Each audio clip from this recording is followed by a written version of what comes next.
prise en charge de saignements graves après l'accouchement. Une femme souffrant d'hémorragie postpartum peut rapidement se retrouver en état de choc.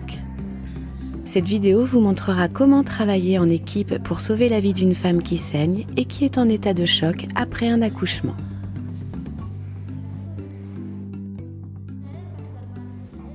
Si une femme saigne abondamment ou de façon continue, allez chercher de l'aide. Demandez votre kit d'urgence pour les hémorragies postpartum, qui doit être bien approvisionné et disponible à tout moment. Il contient des médicaments et des seringues, du matériel de perfusion intraveineuse, un cathéter urinaire, des gants stériles, un kit de tamponnement intra-utérin par ballonnet, du matériel de prise de sang et un kit de suture. Évaluez rapidement l'état de la femme. Avec votre équipe, commencez simultanément les premières étapes de soins. Agissez vite. Votre priorité est d'arrêter le saignement et de gérer le choc. Dites à la femme ce que vous faites et pourquoi. Elle aura rapidement besoin de nombreux traitements. Concentrons-nous sur chacune de ces priorités. Trouvez la source du saignement et arrêtez-la rapidement. Il y a 3 causes principales.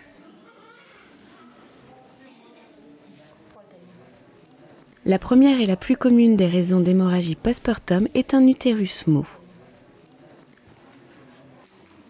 Massez l'utérus ou pressez-le pour le faire se contracter et arrêter le saignement. Insérez également une sonde urinaire pour vider sa vessie. Cela aidera son utérus à se contracter. Continuez de masser l'utérus jusqu'à ce qu'il durcisse.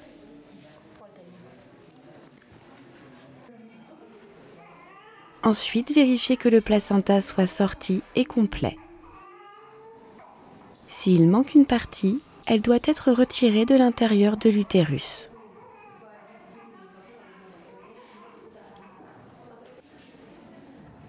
Et pour finir, vérifiez si des déchirures saignent.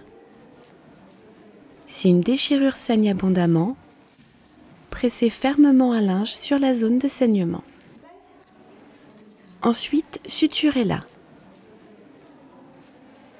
Si vous estimez que la cause du saignement est un utérus mou et que les mesures initiales consistant à masser l'utérus et à vider la vessie n'ont pas arrêté le saignement, il existe 4 autres approches.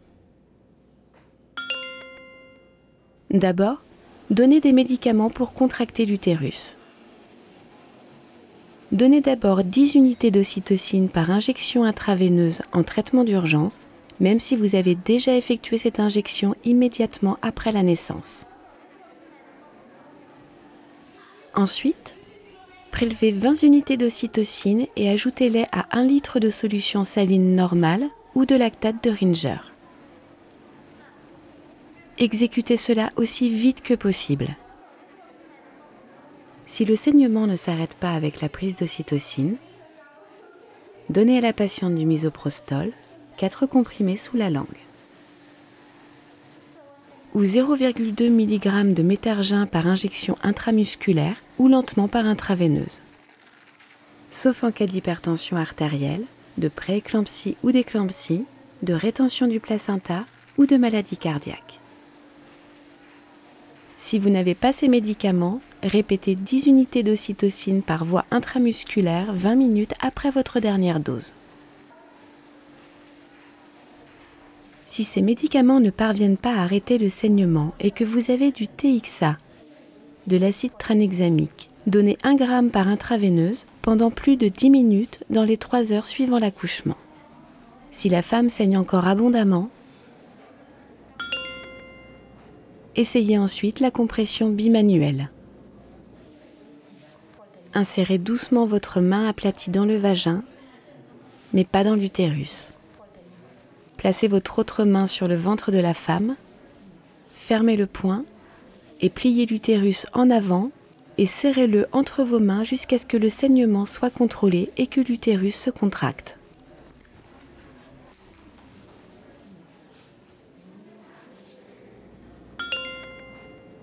La compression de l'aorte peut également arrêter le saignement. Le point de compression est au niveau du nombril.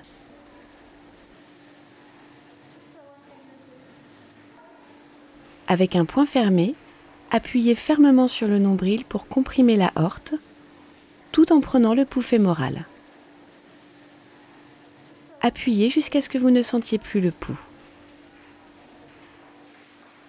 Cela arrêtera le saignement dans l'utérus et le vagin. Enfin, si l'utérus reste mou, préparez un tamponnement intra-utérin par ballonnet pendant qu'un membre de votre équipe continue de comprimer l'aorte ou de masser l'utérus. Placez l'appareil dans l'utérus de la femme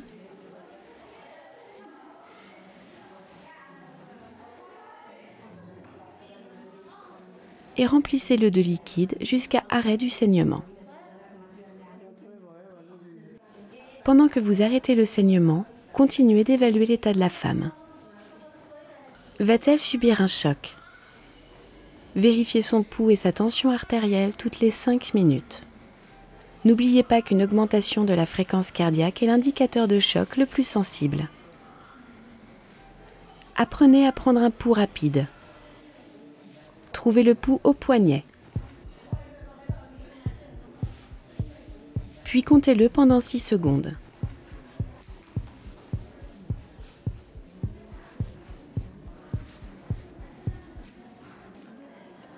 Ajoutez un 0 à ce nombre. Le pouls de cette femme est à 110. Une augmentation du pouls, 110 ou plus, et une baisse de la pression artérielle, moins de 90 systoliques, sont des signes de choc. Regardez si la femme a d'autres signes de choc. Une respiration rapide, une peau moite, un comportement anxieux ou confus, ou une sensation de soif ou d'étourdissement. Traitez la femme contre le choc même si elle n'a qu'un seul de ces signes. Positionnez sa tête à plat pour que le sang lui parvienne au cerveau. Démarrez l'oxygène à 6-8 litres par minute. Donnez rapidement des liquides via 2 injections intraveineuses à l'aide de grosses aiguilles de calibre 16 ou 18. Injectez de la solution saline normale ou du lactate de Ringer. La femme aura besoin de 3 fois plus de fluides intraveineux par rapport à la quantité de sang qu'elle aura perdue. Pour chaque litre de sang, elle aura besoin de 3 litres de solution intraveineuse. Prélevez du sang pour l'hémoglobine, le groupe sanguin et un test de coagulation auprès du patient. Si une femme est gravement anémique avec un taux d'hémoglobine inférieur à 7, elle a besoin d'une transfusion sanguine. Mettez un vêtement anti-choc sur la mère si vous en avez un. Si la femme saigne continuellement ou abondamment, si elle a encore des morceaux de placenta dans son utérus,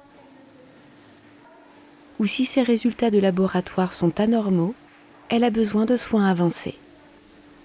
Si votre établissement ne peut pas fournir de transfusion sanguine ni de chirurgie, la femme doit être transférée.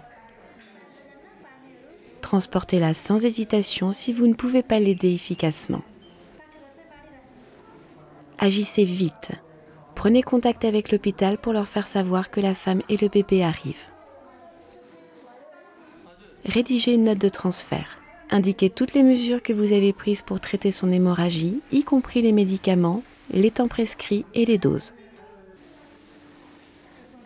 Transférez la femme avec un tampon de ballonnet ou le vêtement anti-choc maintenu en place. Maintenez la perfusion intraveineuse et continuez de surveiller la femme. Gardez la femme et le bébé ensemble et au chaud pendant le transport.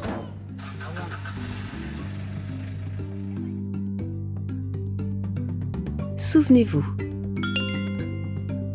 quand une femme saigne après l'accouchement, faites immédiatement tout ce que vous pouvez avec votre équipe. Arrêtez le saignement et soignez les signes de choc. Transportez-la sans hésitation si vous ne pouvez pas l'aider efficacement.